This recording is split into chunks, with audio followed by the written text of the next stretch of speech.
ጤና ይስጥልን ቤተሰቦች እንዴት አላችሁ? አሜሪካ እጅግ እየታወከች ይገኛል። አሜሪካ እየታወከች ያለችበት እንግዲህ ትልቁ ምክንያት የአሜሪካ መንግስት መዘጋት ነው። የአሜሪካ መንግስት መዘጋት ምን እንደሆነ ትላንት በስፋት ነግሬያችኋለሁ። ያ ማለት በጀት ሳይጸድቅ ሲቀር በኮንግረስ ውስጥ ማለት ነው። እሱን ተከትሎ በርካታ ችግሮች የተፈጠሩ ነው። በጣም በመቶዎች የሚቆጠሩ በረራዎች እየተሰረዙ ይገኛል። የአሜሪካ ኤርላይንስ እንደዚህ አይነት ጉዳዮችን ወይም ደግሞ ከትራፊኪንግ ጋር በተገናኘ ለመዘጋት ተገደዋል። ያ ማለት እንግዲህ ሰራተኞች ባለመገኘታቸው ከዚህ ከመንግስት በጀት መዘጋቱ ወይም ደግሞ ኮንግረሱ አጽድቆ ወደ ፕሬዚዳንት ዶናልድ ትራምፕ ሀሳቡን አሊያም ውሳኔውን ማሳለፍ ባለመቻሉ ቀደም ሲል ባነሳውላችሁ ያ ማለት በትላንትናው ቪዲዮ የተመልሳችሁ ማየት ትችላላችሁ። በጣም የተወሳሰበ የፖለቲካ ሂደት አለው የአሜሪካ ኮንግረስ በስፋት አሳይቻለሁ እዛ ላይ እነሱን መመልከት ትችላላችሁ።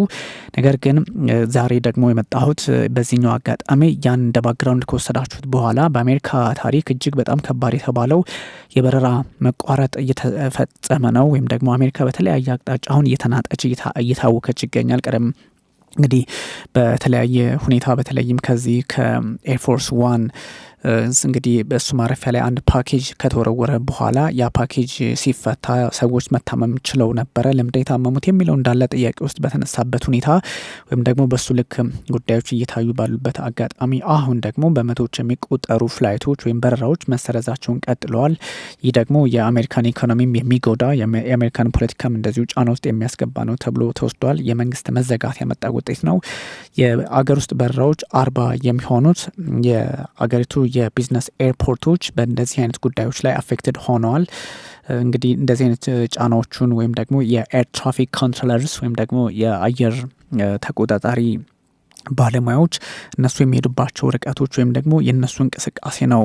እነሱ ከዚህ ከበጀት መዘጋት ጋር ወይም ደግሞ ኮንግረሱ ማጽደቅ ባለመቻሉ ምክንያት እነዚህ ኤር ትራፊከርስ የሚባሉት ሰዎች ኮንትሮለርስ የሚባሉት ገንዘብ ማግኘት አልቻሉም። ስለዚህ ቤተሰቦቻቸውን ለመርዳት ለማገዝ ደግሞ እነሱ ወደ ሌላ ቦታ ሄደው መስራት አለባቸው። በነገራችን ላይ ኤፍኤዩም ይህን አረጋግጧል። ሄደው መስራት ቢችሉ ቤተሰቦቻቸውን ለማገዝ ስለሆነ አልፈርድባቸውም የሚል ሀሳብ ነበረ ከዚህ ቀደም የሰጡትና እጅግ አስቸጋሪ ሆኗል። የአሜሪካ ፖለቲካ ያመጣው ውጤት ነው ይሄ፣ ሌላ ምንም እንትን የለውም። እና የፌዴራል አቪዬሽን አድሚኒስትሬሽን ወይም ደግሞ የፌዴራል አስተዳደር የአቪዬሽን አስተዳደሩ ኤፍኤ የሚባለው 4% የሚሆነው የሀገር ውስጥ በረራ እንግዲህ አሁኑን ይጀምራል። እንግዲህ አሁኑን ነው የሚጀምረው። በሚቀጥሉት 10 ቀናት ደግሞ ወይም ደግሞ በሚቀጥለው ሳምንት 10% ከፍ ይላል። አሁን 4% የሚሆነውን የአገር ውስጥ በረራ ይቀንሳሉ። በሚቀጥለው ሳምንት ደግሞ እስከ 10% በረራዎች እንዲቀነሱ ያደርጋል። ይሄ የሚሆነው ምንድነው? የኤር ትራፊክ ኮንትሮለርስ የሚባሉት ወይም ደግሞ የአየር ተቆጣጣሪዎች ቅድም ባልኳችሁ ምክንያት ስራቸው ላይ ባለመገኘታቸው በመቅረታቸው ሌላ ስራ በመፈለጋቸው እንደዚሁም ደግሞ ክፍያ ስለሌለው ለምንለፋለን አይነት እንትኑ ስለገቡ እነዚህ ሰዎች በሌሉበት አጋጣሚ የግጭቶች ሊከሰቱ ይችላሉ አየር ላይ ማለት ነው። እነሱን ለመፍታት የግድ እንግዲህ በረራ መቀነስ ያስፈልጋል ማለት ነው። በርካታ በረራዎች እንግዲህ በአሜሪካ ሰማይ ስር ከታዩ ያ ማለት እሱን የሚቆጣጠሩ ባለሙያዎች ከሌሉ በረራዎች ሲበዙ የሚቆጣጠሩ ሰዎች ባነሱ ቁጥር በተቃራኒው ደግሞ እጅግ አደጋ መጥፎ ነገር ሊከሰት ስለሚችል ያን ታሳቢ ባደረገ መንገድ ያን ደግሞ ግምት ውስጥ ባስገባ መንገድ መፍትሄ ለመስጠት ታስቦ እየተደረገ ስለሆነ ከዚህ አንጻር አብሮ የሚታይ ነውና እጅግ አስቸጋሪ ሂደቶችን ያለፈም ነው። ሊያልፍ ይችላልም ተብሎ ይታሰባል። ግን አንዳንድ ጉዳዮች አሁንም አስቸጋሪ ናቸውና የአሜሪካ በረራዎች በዚህ ልክ የሚቀነሱ ከሆነ አስቸጋሪ ነው። 4000 የሚሆኑ ፍላይትስ በየቀኑ ጫና ውስጥ ይገባሉ ወይም ደግሞ እንዲቋረጡ ይደረጋልና ኮንትሮል ታወርስ የሚባሉት በኤርፖርት የሚሰሩት ማለት ነው። ከዚህ ቀደም በነገርኳችሁ የበጀት መዘጋት ምክንያት የትናንቱ ቪዲዮ ብትመለከቱት በጀት ለምንድን ነው የሚዘጋው፣ የአሜሪካ መንግስት ተዘጋ ሲባል ምን ማለት ነው የሚሉትን ሀሳቦችን በስፋት ስላስቀመጥኩኝ እሱ ላይ ማየትም ትችላላችሁና ከዛ አንጻር ችግሮች ስለተፈጠሩ ነው። እንግዲህ የአሜሪካ የአየር ኤርላይንስ ወይም ደግሞ በተለያየ አጋጣሚ ስራ ላይ ያሉ ኃይሎች እጅግ አስቸጋሪ ሁኔታ ውስጥ እንደገቡ ነው እየተነገረ ያለውና የአሜሪካ መንግስት ምን ማለት ነው? why do government shutdowns only happen in the US? በአሜሪካ ብቻ ነው በይዘው መንግስት መዘጋት የሚፈጠረው። ይሄ የሚሆነው ምንድነው? በሪፐብሊካኖችና በዴሞክራቶቹ መካከል የፖሊሲ ልዩነት ስላለ የኔን ፖሊሲ ደግፍ፣ የኔን ፖሊሲ ካልደገፍ ወይም ደግሞ የኔ ፖሊሲ በጀት ያስፈልገዋል፣ ለኔ ፖሊሲ ገንዘብ ይፈልጋል፣ ይሄን ያህል በጀት ይፈልጋል፣ ያንተ አይፈልግም የሚል ክርክር ውስጥ ስለሚገቡ ነው። እና በደንብ በስፋት ደጋግሜ እንደምላችሁ ያብራራሁበት ቪዲዮን ብትመለከቱት መንግስት ተዘጋ ማለት ይሄ ነው።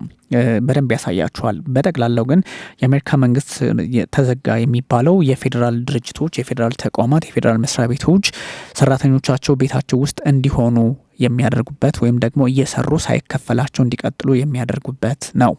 በጀቱ ሲጸድቅ ግን ፔባክ ወይም ደግሞ ተመልሰው የሚከፍሏቸው ሆኖ ሳለ ነው ይሄኛው ነው እና በዚህኛው አጋጣሚ አብሮ የሚሄድ ነውና የአሜሪካ መንግስት መዘጋት እጅግ አስቸጋሪ ነውና የፖለቲካ ሊደርሺፕ ውጤት እንደሆነ ይሄኛው ፌኖሜናል ሀፐን የሚያደርገው በተለያየ ጊዜ እንደሆነ ቢገለጽም ብዙ ጊዜ በዚህ ልክ የአሜሪካ መንግስት ጫና ገብቶ አያውቅም። ይሄኛው በጣም ለመጀመሪያ ጊዜ ነው ባይዘው ኦክቶበር 1 ላይ ነው የተዘጋው ወይም ደግሞ ጥቅምት 1 ላይ በፈረንጆቹ አቆጣጠር መንግስት በጀቱን ያቆመው። ከዛም በኋላ ላለፉት 38 ቀናት ምንም አይነት የገንዘብ እንቅስቃሴ ወይም ደግሞ የፌዴራል ሰራተኞች አይከፈላቸውም። 1.4 ሚሊዮን በላይ የሚሆኑት ምንም አይነት ክፍያ አይኖራቸውም እና ይሄኛው 1980 ላይ የአቶርኒ ጀነራል የሚባለው ወይም ደግሞ ጠቅላይ አቃቢ ህጉ በፕሬዚዳንት ጂሚ ካርተር ወቅት በጣም ናሮ የሆነ ትርጓሜ ያለው 1884 አንታይ ዲፊሰንሲ አክት የሚባል አሰራር አላቸው። ከዛን ጊዜ ጀምሮ ደግሞ በስፋት የመጣ አይነት ትሬንድ የሆነ የሄደ ጉዳይ ሆኗል እና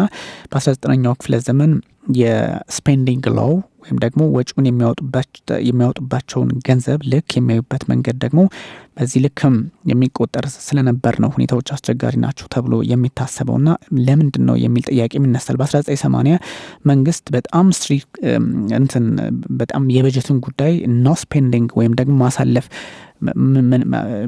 ገንዘብ ማውጣት የለብንም በሚል በጣም ከባድ የሆነ አቋም ወስደው ነበርና የመጀመሪያው የአሜሪካ ሸትዳውን የተፈጠረው 1981 ላይ ነበረ። የአሜሪካ መንግስት ዘጋው በታሪክ ታይቶ አይታወቅም። ከዛም በኋላ የአሜሪካ መንግስት ተዘግቶ አያውቅም።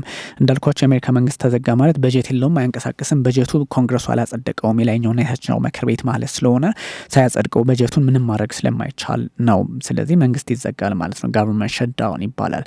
ስለዚህ ከ1981 ነው የጀመረው ማለት ነው። በ1981 ላይ ለሁለት ቀን ያህል መንግስት ዘግቶ ነበረ። አሜሪካ ምድር ላይ መንግስት ተዘግቶ ነበረ ማለት የፌዴራል ሰራተኞች ወይም ደግሞ የፌዴራል መስሪያ ቤቶች ስራ አይሰሩም ነበረ ማለት ነው። ግን ክሪቲካሊ አስፈላጊ ለህዝቡ፣ ለማህበረሰቡ፣ ለፖለቲካውና ለአሜሪካ ህልውና አስፈላጊ የሆኑ ተቋማት ግን ይሰራሉ ሳይከፈላቸውም ቢሆን ማለት ነው። በግዴታም ተከፍሎም ሳይከፈልም ኦፍኮርስ ሳይከፈልም ስራቸውን እንዲሰሩ ይደረጋሉ። ሰራተኞች በሁለት መንገድ ነው ባይዞ የአሜሪካ መንግስት የሚዘጋው። አንደኛው ግማሹ ተገዶ ይሰራል ወይም ደግሞ ያለምንም ክፍያ የሚሰራ አለ። ሌላው ደግሞ ቤት ውስጥ ሆኖ የሚጠባበቅ አለ ማለት ነው። ስለዚህ ከ1981 ከፈረንጆቹ አቆጣጠር ከጂሚ ካርተር ጊዜ ትንሽ በኋላ ማለት ነው የተጀመረው። ስለዚህ ሁለት ቀን ተዘግቶ ነበረ በ1981 ላይ ማለት ነው። 1982 ላይ አንድ ጊዜ በተመሳሳይ እዛው ዲሴምበር 1982 ላይ 3 ጊዜ፣ 1983 ላይ ደግሞ እንደዚሁ 3 ጊዜ፣ 1984 ላይ 2 ጊዜ፣ 84 ላይ ደግሞ ኦክቶበር ላይ እንደዚሁ አንድ ጊዜ ተዘግቷል። 1986 አንድ ጊዜ፣ 1987 ላይ አንድ ጊዜ፣ 1990 አንድ ጊዜ የምላችሁ ቀናቱን ነው። 3 ቀናት ተዘግቷል። 1995 ላይ 5 ቀናት ተዘግቷል። 1995 በተመሳሳይ ዲሴምበር ላይ ኖቬምበር ላይ ለ5 ቀናት ከተዘጋ በኋላ ማለት ህዳር ላይ ከዛ ታህሳስ ላይ ደግሞ እዛው 1995 ላይ በፈረንጆቹ አቆጣጠር ለ21 ቀን ተዘግቷል። የነበረው ክርክር ልነግራችሁ አልችልም፣ በጣም አስቸጋሪ ነበር። 2013 ላይ በባራክ ኦባማ ዘመን ለ16 ቀናት ተዘግቷል። 2018 ላይ ለ2 ቀናት ተዘግተዋል።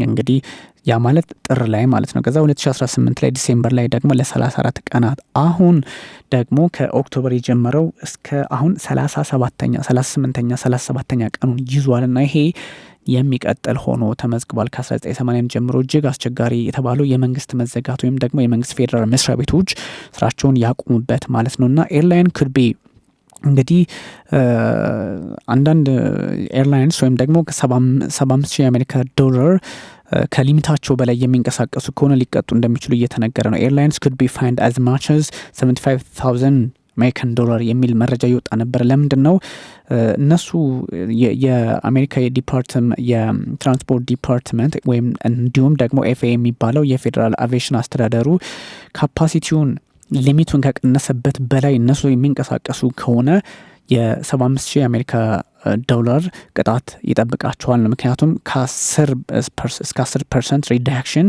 እስከ 10 በመቶ እንዲቀንሱ ትእዛዝ በመስጠቱ ማለት ነው። እና 4% ከዛ 6% ወይም ደግሞ በቀላሉ 4% እንትን ፍራይዴይ ኖቬምበር 10 ላይ ይጀምራል።